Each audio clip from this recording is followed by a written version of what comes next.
All right, well, good morning, everyone. How are you? Good. Hopefully you're drying back out after coming in the torrential downpour that we had. Ideally, we'd be doing this talk out in the field, but we got to deal with the weather that's given to us, right? So my name's Dennis Pennington, a weed extension specialist. What I wanted to share with you a little bit today is some of our high management work that we've been doing in wheat.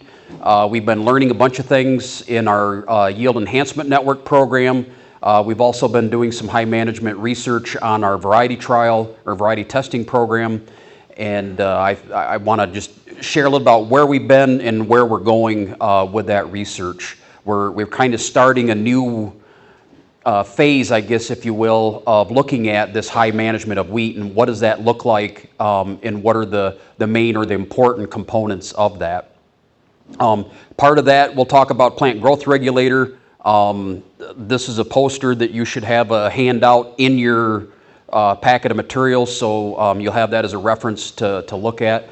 But one of the things that we've learned in the Yield Enhancement Network is we're collecting data on the yield components. And so the yield components are what make up our yield, right? So what we're trying to understand are what are all of the factors from a management perspective that impact our yield components, and then what can we do to try to manage them. And because this YEN program was started in the UK about 10 years ago, we have a wealth of resources and information from there that we can draw upon. So we're actually trying to make some comparisons about how they grow wheat and what are some of their yield components compared to ours, because they're growing wheat yields that are pushing 200, 250 bushel yield, and that seems like maybe that's just out of reach for us here. So if it's out of reach, well, let's try to understand what are they doing, what are the practices that they're employing to get there. So I'll start with that. So yield components, this is a box plot out of one of the YEN reports. And what a box plot is this representation of the data. So the whiskers go all the way out to the bottom number and to the top number, and then the middle 50% is represented inside this little boxed area up here. The thick line is the average or the mean. So basically this would be the 0 percentile, the 25th percentile, 75th percentile, and then 100th percentile. So it just gives you a flavor of what are the values that we are seeing here in the US in the YEN program. So in this first one is grains per head. So ideally you want to produce a head that has more grains, right? Yeah, the more grains that we can produce in a head, the higher our yield potential, correct? Yeah, okay. So that makes sense. So this is where we are at. Our highest was 55. Our average was somewhere around that 33 area. This particular one, we had 28 grains per head. But we had as low as 15 grains per head. Those are some pretty small heads. So the next part of the yield component is what's the density of those heads. In the YEN program, we use heads per meter squared. If you took a yardstick and did a square with a yardstick, that's about the size of a meter square area. So this farm had 975. Our average was just below 800, somewhere in that 700, maybe 70 or so, 775 range. But we went as high as 1,600 heads per meter squared and as low as 400 heads per meter squared. Next yield component, grains per meter squared. So if you take the number of grains in each head times the number of heads, you get the number of grains, right? So this is the ultimate metric, right? Okay, so in terms of a yield component, the number of actual grains that you harvest per unit area is the most important thing that you're looking at. So on this particular farm, they had 28,000, but our range in the end went as high as 35,000 and as low as 10,000 grains per meter squared, with the average being somewhere around 24,000 seeds per meter squared. And then the last part of the yield components is the 1,000 kernel weight. You want to harvest as many grains per unit area as possible, but what's the other part of the equation? They gotta weigh up, right? Okay, so if you fill a semi-load of grain, you got the exact same number of kernels in it. If the kernels weigh more, you have higher yield, right? Because you get paid on weight, not on volume. Okay, so the range in values on 1,000 kernel weight, and this isn't test weight. Test weight is different. Test weight is a volumetric measurement. That's what is the weight of the seed that fills the little canister thing in like a GAC or a Dickie John seed tester. So what this is we count out 1,000 kernels and weigh them, and so this is the gram weight of 1,000 kernels. So our range is from down about 25 up to a little over 50, maybe 52. This particular farm had a really good 1,000 kernel weight up at 47. Average is right around 40,000 kernel weight. So these are the primary yield components. In the high management trials that we're using or that we're implementing in our program starting this year, we're trying to figure out how can we manipulate these and perhaps maybe mimic a little bit more what they're doing in the UK. So I actually had a chance to visit the UK here 2 weeks ago, I guess, and one of the eye-opening things that I learned from there is we are really not that far off on our grains per meter squared. The way they make theirs up is a little bit different than what we do, but we're not that far off there. This is where we fall really short. We're not able to fill the grain the way they do. So where are they at?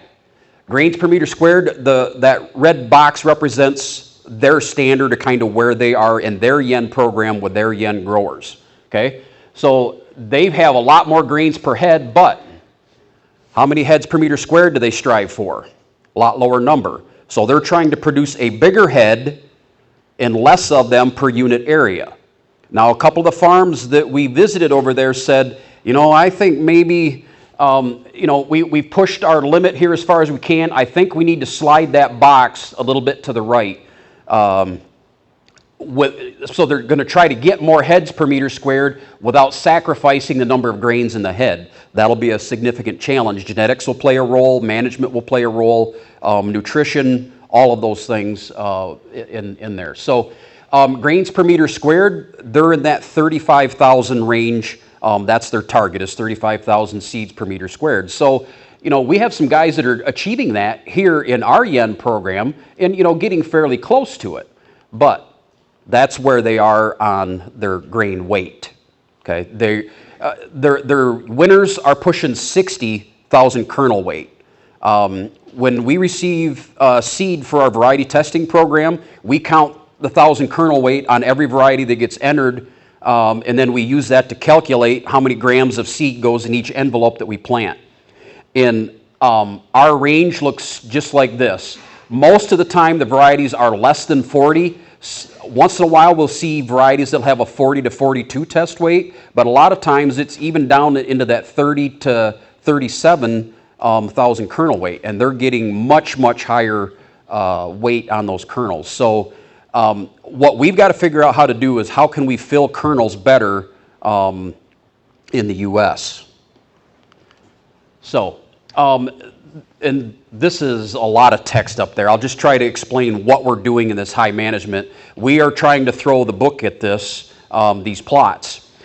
So we selected 10 varieties that are commercially available. We selected half of them with an erect canopy type, half of them with a droopy canopy type. Manny and Eric are going to talk more about that. I'm not going to go into those at this point. We did 2 different seeding rates, 500,000 and 1 million. What do you think about those numbers? They're kind of low, aren't they? Is it too low? Planting date will play a role, definitely. We try to plant on time. For some people, that might be considered early, but we try to plant on time. But the reason that we went down to this 0.5 is we're trying to understand what's going to be the impact here. Because when we look at what they're planting in Europe, they're planting between 1/3 and 1/2 the seeding rate of what we are. They're planting a lot less seed per acre than what we do. We plant a lot more. And that's another finding that we're seeing in the yen. all of our winners in the end program are saying, you know what, we're planting too much seed per acre. We can back that number down and still get good yields. So, is that 500,000 a little bit low? It might be a little bit low, but I believe that's going to have a significant impact on our yield components. George? The big factor is what kind of planting equipment are they using? So, planting equipment that they're using in Europe versus here? Yeah. Okay, so the planting equipment they're using is very similar to what we have. They have some more smaller farms and more number of them. They don't have a lot of big farms that would have, you know, a 40-foot wide seeder and that kind of thing. But it's the same thing. It's got you know, they got the hopper for seed, a metering system out the bottom, air distributes to each row unit. They are planting mostly on 5-inch row spacing. There are some that are pushing 6 or 7. But most of the planters there on 10 centimeter, which is like 5.2 inches or something like that. So not a huge difference in the planting equipment that they're using compared to what we are. Yes, sir? On the previous slide in your varieties, you said you're packing by weight, 1,000 kernel weight, in your packets. Yep. But yet you're saying you're planting millions of seeds. So if you have a big fat seed, you're going to have a lot less plants. right. So what we do when we count what 1,000 kernels weigh, and we use that to determine how many grams of seed to put in the envelope. With the idea that there's the same number of seeds in every envelope. Yep. Yeah, maybe I wasn't clear on that. So we're putting on a fall herbicide. Talinor and Osprey is what we put on this last fall. And so the goal is we got to plant early enough that we can actually get a fall herbicide applied. If we're planting late enough, we don't get weeds germinating and coming up, the fall herbicide isn't going to do you a whole lot of good. In the spring, we put on 60 pounds of nitrogen, and that's urea, plus another 25 pounds of sulfur, which is AMS, applied just after green up. And it's probably 2 weeks after green up, maybe 3 weeks after green up is when we're making that application. It would be just before stem elongation or close to Feek 6 as far as timing. At Feek 6, we're putting a fungicide on, and we're putting a plant growth regulator. And this year we used Adjust. It's a new product that we'll talk about here in a minute. And then we're putting a micronutrient package on, this Maxin Ultra ZMB. At Feek 6.5 to 7, we're putting on the balance of our nitrogen. So if you add the 2 nitrogen, we're getting 120 pounds of nitrogen on here. That is 28%. At Flagleaf, we were going to put on another 40 pounds of nitrogen via Amidas. We couldn't get that product this year, so we ended up using urea and AMS. And that has a little bit of sulfur in it, so that's why we put AMS in the mix. And then at flowering, we're putting on the fungicide and then the micronutrient package again. So we're trying to push this weed as hard as we can. I wish we could see it out in the field because I think we've got some good yield potential out there in these plots. But so that's what we're trying to do with these high management plots. We're going to try to look at the seeding density, throwing all this management at it. Can we affect the yield components? Can we figure out a way to get closer to what the European model is in terms of increasing that 1,000 kernel weight? I know we can't control weather. Temperature is a big factor in that. Our growers in Kentucky, they had, 5 or 6 days in a row of 90 degrees. It cut their grain field short. Yield is coming in lower than expected. And so we can't control those factors. And their climate in the UK is quite a bit cooler than what we are. When we were there 2 weeks ago, we had a jacket on all the time. I don't think it got above 60, 62 while we were there, and quite rainy all the time while we were there also. But, and then the only other thing, and I don't think I'm going to have to pull up, this plant growth regulator, what time is it? I got just a minute and then I'll get wrapped up here. What I want to do is explain what plant growth regulators are. We're doing a little bit of studies with some plant growth regulators. Let me go to the, see if I can get this to come up.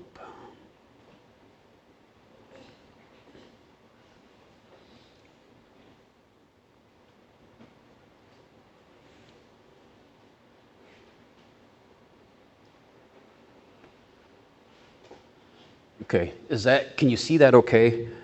I didn't have a chance to reformat this. It's in the same format as the poster. But you have this handout in your packet. So what a plant growth regulators, they do a few different things in a plant. These are the different natural hormones in a plant. This is the part of the plant where these hormones are produced. And then, so what we're doing when we're making a plant growth regulator application, we are trying to slow down the production of gibberellin or gibberellic acid. Okay, and what that does is it will reduce cell division and elongation, which is basically it shortens the inner node. So the inner node, I don't know if you can see this from here, but there's a node right there, and then there's another node on this stalk back there. This is the inner node. Basically, we're shortening the distance between the two of them with a plant growth regulator. And so this is it's not completely inhibiting gibberellic acid, but it slows it down so that you get less of that elongation. And then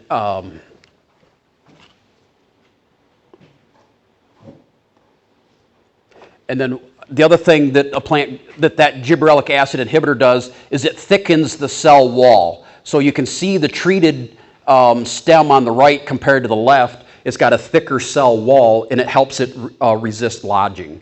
So if we're going to push wheat yields to try to get up to that 150, 170, or even 200 bushel yield, we've got to have wheat that will stand up to lodging and not fall over. Okay. When we're in the UK, those stalks on those plants, they're like little bamboo sticks. They are so thick and heavy.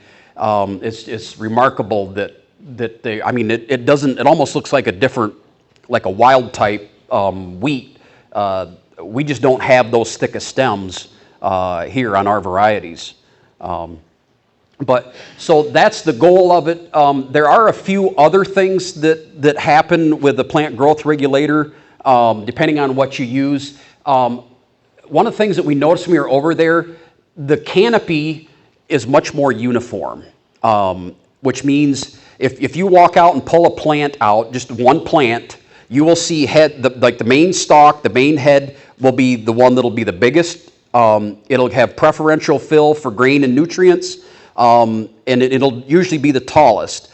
And then there's first order tillers, and there's 5 of them, and then there's second order tillers, which are tillers that form off from tillers. Those don't actually produce a root system, the second order tillers don't. And those are usually further down in the canopy. They're a smaller head, they've got less spikelets. What this does is it tends to slow down the development of those tillers that don't produce a lot of yield, so that when that plant takes up water and nutrients, it can fill that grain head more completely. So we see that in the treated versus the untreated, where you got heads, kind of further down in that canopy. And boy, when pictures don't do justice to when you're walking a field of wheat in England that's this tall and the heads are within this high of each other. It's just very, very uniform what they're able to do with those. Plant growth regulators will not eliminate lodging. So I'll get down here into some of these, we'll bust some myths here. It will not eliminate lodging. It will definitely help, depending on how you're managing the crop, when you plant, what your seeding density is, how you manage nitrogen. All of those things will impact lodging, and whether you need a plant growth regulator or not. We haven't had significant lodging in Michigan in probably 4 years, maybe 5 years. I'm seeing more of it this year, and I think that's because our yield potential is higher. When you have more seeds in that head is heavier, so when you get a windstorm, that is more likely to fall over than compared to when the heads are smaller and there's less seed, less weight for that stalk to carry.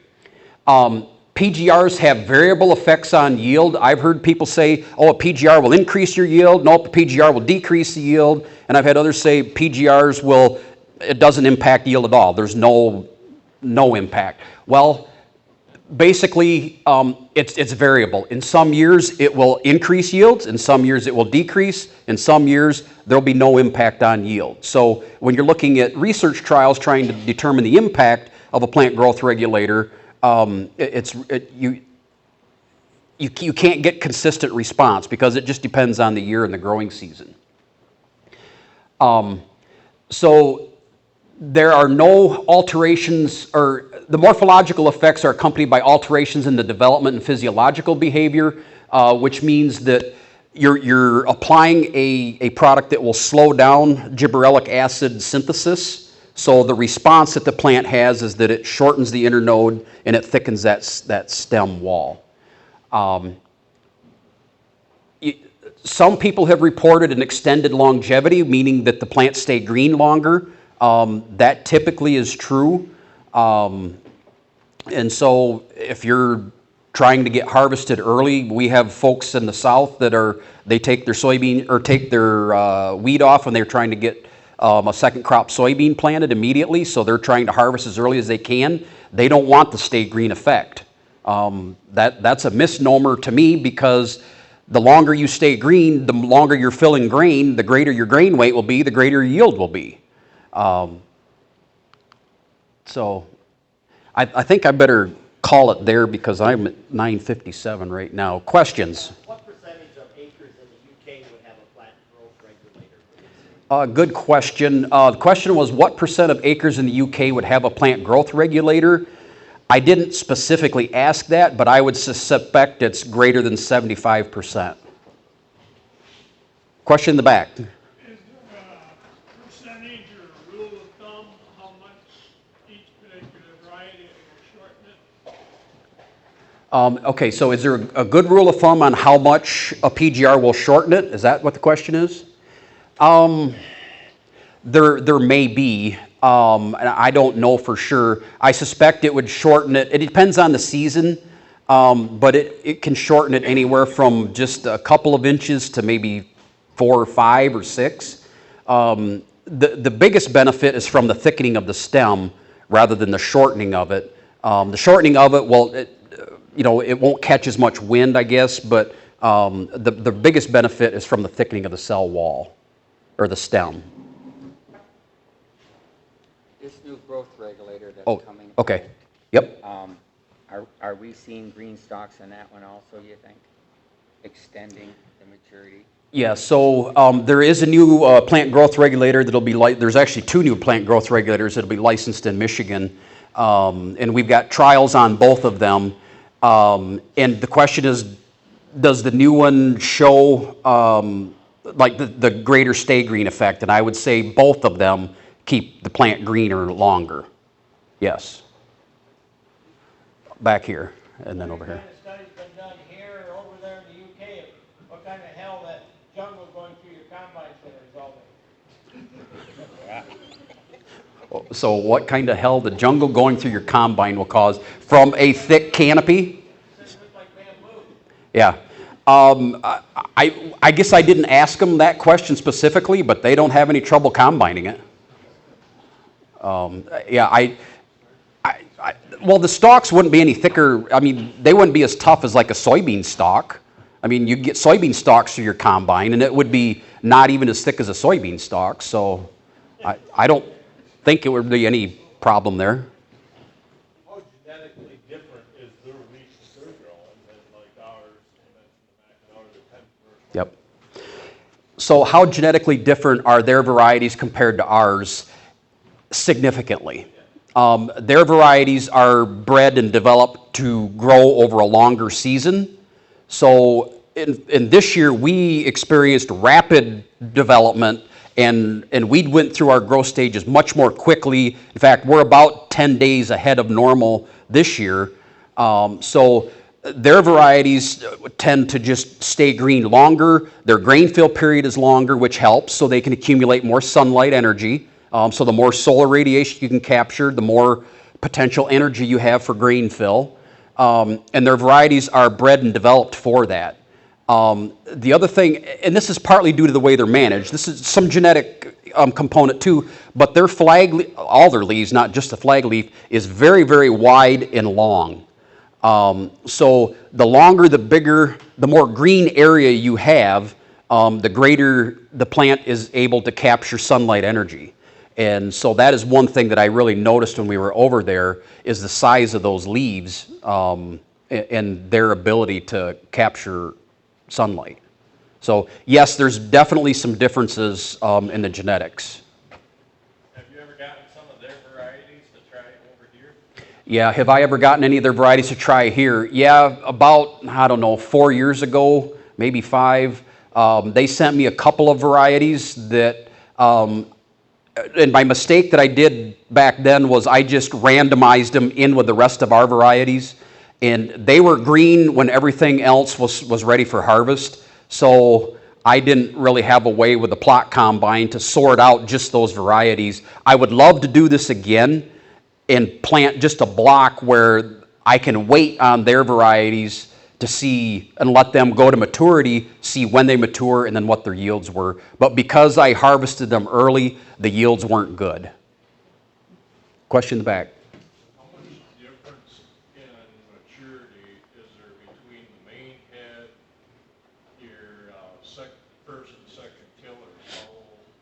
How much time does that stretch out? So the question is, how much time difference is there between like reaching physiological maturity in the main head versus first order and second order tillers? Eric, help me if I'm right on this. The main, most varieties have daylight sensitivity, correct? That's right. Yep. So with daylight sensitivity, that brings things closer together, but there still can be, 6, 7, 8 days maybe difference between the main head and, or Potentially. do you want to? Yeah, so there's a synchronization. It's not extended, but there is a difference. They are potentially a few days later. And there's a consideration with your T3 fungicides as well, that, the mains, there is that risk that the mains are at a different stage of flowering than the secondary and tertiary tillers there. So the management, that affect, your T3 fungicide is another consideration, as well as harvest. But they'll synchronize more towards harvest based on that genetic regulation of response to day length.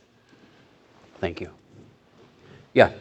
You talk about growing season, we're harvesting our wheat in a couple of weeks here. We've got a lot of growing seasons left. So why aren't we planting wheat that you don't harvest till the middle of August then, instead of July? So the question was, we have a lot of growing season left. We may be harvesting next week. Why don't we plant varieties that we can harvest in August instead of now? I would say it has to do with just the varieties that we have. They will mature quicker. So that's why it'd be interesting to bring some of that European genetics here and see what it looks like. How do they respond? Do we have different races of diseases that will cause issues? All of those things would be good questions to ask. And I don't know, if we could make our wheat go till August before harvest, yeah, I would love to. That we could really increase our yields that way. The heat. But the heat the heat will shut it down. Until we can figure out a way to develop varieties that are heat tolerant, I'm not sure. That would be a great long-term goal, but in the short term, we're not there. In the UK, what, are you talking red or white wheat or what of your Oh. studies? Yeah, so when we went to the UK, honestly, we started asking those growers, and they really didn't have a clue what they were growing. Well, it's winter wheat. And in fact, I had to ask some of the, like research scientists and whatnot, and they were like a little bit wishy-washy. But I finally got out of them, it is winter wheat. Most of it is, well, they've got a blend of soft and hard winter wheat. So for some of those growers, I would say more than half of their wheat goes for feed wheat, not milling wheat. Only a smaller percentage of their production can make the quality grade for milling wheat.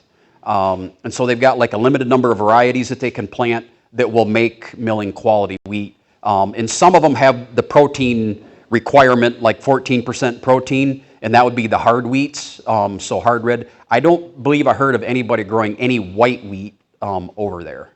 And no durum. They do a bunch of spring wheat as well, and a bunch of other small grains too. So a milling quality, is it as good of yield as the fodder wheat, you might call it? Yeah, so the question was, is the milling wheat as good a yield as the feed wheat, right? Is that, okay. So yes, I would say their milling quality wheat is. Sometimes they push their yields high enough that they haven't, I think, spent as much time looking at grain quality as like what we are. Because they have such a big feed market, it doesn't matter what the protein is. And so they're just, anything they can do to get yield, that's what they're getting paid on. So that's why they're focusing on that. But here, we don't want to produce feed wheat because it's lower value. We want to produce every bit of our wheat to be milling quality. So we have to make sure we keep those, milling targets, like flour protein and flour yield and whatnot. We have to keep those in mind. Yes? Dennis, I can actually address some of that comment about the European wheat here in the U.S. Sure. You want to use a microphone? Yeah. So back in the 90s, we did test three UK varieties actually developed out of Baywa Ag out of Germany. When we tested them in the U.S., the first 2 years, they were 5 bushel better than anything in the marketplace. And they were also a good 2 weeks later in maturity than everything in the marketplace. So we're kind of excited, but the third year, we had a hot June. And it shut those varieties down, and they were 20 bushel below the very bottom variety in the trials. They tanked. So Yeah. we ended it. So if it gets, UK, it stays cool, long days. UK is much farther north than Yeah. Michigan. I mean, it's like central Canada. So it's a different growing environment, and they're just not adapted here. Thanks, Greg. Yeah, another question, and then I probably need to wrap it up here, right? The millers over the last 20, 30 years increased their standards. It seems though they object to everything. Good comment, and we need to address that. So the comment was that the millers are raising their standards and they try to reject everything. So my response to that is they have customers as well, and they have demands that they have to meet in the quality of the flour that they deliver to them and the other co-products. So what I would like to see is, rather than us like point a finger at the millers, oh, they're the problem and we get rejected and whatever else, we circle loads back around and it gets accepted. I've heard all of that stuff. What I would rather do is us work as an industry to figure out, what does the food company need? Because those are our ultimate customers. And then what do we have to do on our farm to make sure that when the middleman, the processor, processes, they can provide the proper quality of flour and co-products to that end supplier that's making the food out of it. And I can't remember who told me this, if it was a miller or somebody in the food processing industry. It used to be there was a lot of food science that went into, like at Kellogg's, making cornflakes. As corn would fluctuate in its properties coming in, they would make adjustments in their food line to make the best possible cornflakes out of it. Now it's getting to where everything is operated by a computer. You have to plug in what your parameters are on the front end, and then whatever you get on the back end is what you get. So that's why they need that very consistent product coming through that line, because they're less able to make those tweaks throughout the processing system. So I understand the frustration, and I feel the pain. Nobody wants to harvest and then find out they got a falling number problem or whatever. But it's a real issue. We're producing food products, and we have to produce a quality product for the food industry. So maybe you don't like my answer, but we need to continue to work on ways so that we don't have those rejections or deductions or whatever. That falling number tied to the protein and whatever else you talked about then, or not? So the question is falling number tied to protein. Yeah, you want, you said you want a certain percentage of protein in the wheat. So is the falling number, high number, or low number, is that? Yeah, falling number would not be tied to protein content in the wheat. Falling number, having a poor falling number can be caused by two things. It can be a weather anomaly in late grain fill, correct? Or caused by frequent rainfall after the wheat has dried down and you're kind of ready for harvest.